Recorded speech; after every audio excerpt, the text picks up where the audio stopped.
কাপড় কেন পরে আসলে? যিনি বলেছেন তিনি হচ্ছেন আল্লাহ নবীর ডবল জামাই।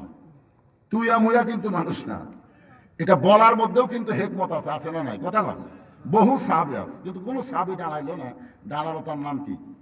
এই সবাই কথা কর না কেন? আমার কথা শুনতে পাচ্ছেন না? ওসমান গনির আপনারা চেনেন? কিভাবে চেনেন? একদিন আল্লাহ রাসূল ওসমানকে কাছে ডাক দেবেন, ওসমান, আল্লাহ তোমাকে কত সম্পদ দিয়েছে, তুমি কি তার হিসাব জানো?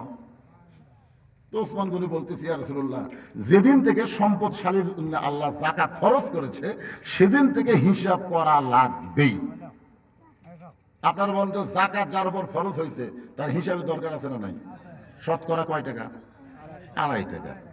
রাসূল বললেন, তাহলে তোমার সম্পদের হিসাব কি?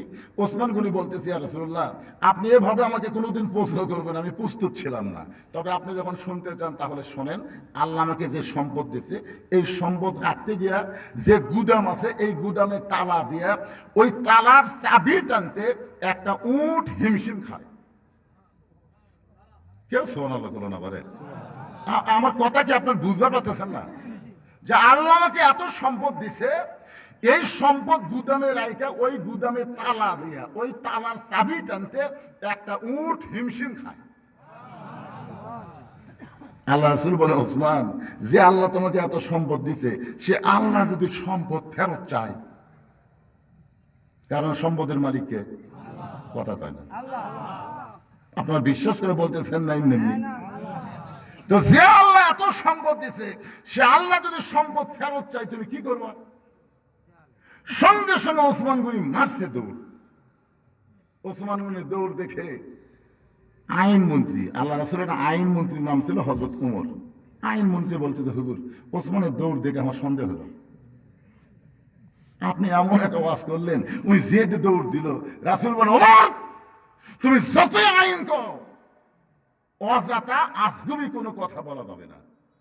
ওসমান কিভাবে দৌড় দিল? হুজুর, যে জোরে দিল।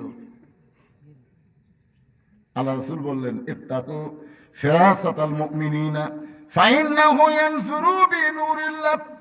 কিছুক্ষণ পরে সমস্ত সাহাবীরা তাকায় দেখে ওসমান গনির যে ওর চাবি বহন করে, ওই ওটটা রশি ধরে ওটটা টেনে টেনে নিয়ে আইছে নবীর কাছে। এসে বলতেছে, ইয়া রাসূলুল্লাহ, আল্লাহ আমাকে যত সম্পদ দিছে, সমস্ত সম্পদ যে গুদামের মধ্যে রাখছি, ওই গুদাম সহ গুদামের তালা এবং তালা দেওয়া চাবি সহ এই উটটা আমি আল্লাহরে দিয়া দিলাম। সঙ্গে সঙ্গে নবী আসমানের দিকে তাকালেন, আল্লাহ, এমন একটা পরীক্ষা করলাম, সেই পরীক্ষায় Osman Gani golden A plus পাইছে। এখন আপনি আল্লাহ ওসমানকে কি দিবেন? আল্লাহ বলে, হাবিব, আমার জ্ঞানী ডিগ্রি আমি ওসমানকে দিয়া দিলাম। সাল্লাল্লাহু আলাইহি ওয়াসাল্লাম। ভাইজান,